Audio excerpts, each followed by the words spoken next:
তোমাদেরকে ডিম দিয়ে মুসুরির ডাল বানিয়ে দেখাবো। তার জন্য প্রথমে দেখো 1 বাটি মুসুরির ডাল নিয়ে নিলাম আর একটা লঙ্কা ভালো করে ধুয়ে নেব।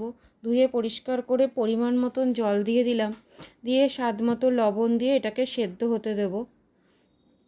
ডালটা ভালো করে সেদ্ধ করে নেবে। 5 থেকে 10 মিনিট সেদ্ধ করলেই কিন্তু এটা সেদ্ধ হয়ে যাবে। দেখো ডালটাকে ভালো করে সেদ্ধ করে নিয়েছি। একটু গাঢ় গাঢ়ই রাখবে, এই ডালটা গাঢ় খেতেই বেশি ভালো লাগে। তারপরে কড়াইতে অল্প করে সর্ষের তেল দিয়ে দিয়েছি, 2টো ডিম লবণ দিয়ে ভালো করে ফেটিয়ে নিয়েছি। ডিম দুটোকে কড়াইয়ের মধ্যে দিয়ে একটু ভুজিয়া করে নেব।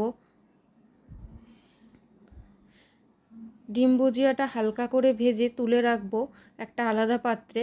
তারপরে সেই কড়াইতে আবারও সর্ষের তেল দিয়ে দেবো পরিমাণ মতো, দিয়ে 5 ফোড়ন, তেজপাতা, শুকনো লঙ্কা ফোড়ন দিয়ে দেবো। ফোড়নটাকে একটু ভালো করে ভেজে নেব।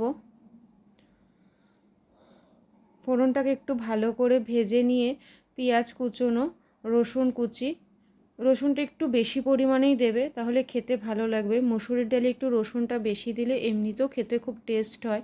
তারপরে কুচিয়ে রাখা টমেটো দিয়ে কিন্তু আর ভাজবো না, টমেটোটা দিয়েই ডাল সেদ্ধটাকে দিয়ে দেবো। ডাল সেদ্ধটাকে দিয়ে ভালো করে নাড়িয়ে নিয়ে একটু পরিমাণ মতন হলুদ দিয়ে দেবো। আগে কিন্তু আমি লবণ দিয়ে সেদ্ধ করেছি, তাই আর আমি লবণটা দিলাম না। চিড়ে রাখা কাঁচা লঙ্কা দিয়ে ভালো করে ফুটিয়ে নিলাম। ফুটিয়ে নিয়ে ডিম ভাজাটা দিয়ে ধনেপাতাটা দিয়ে নামিয়ে নেব। নামিয়ে নিলেই কিন্তু রেডি আমাদের ডিম দিয়ে মুসুরির ডালের রেসিপি।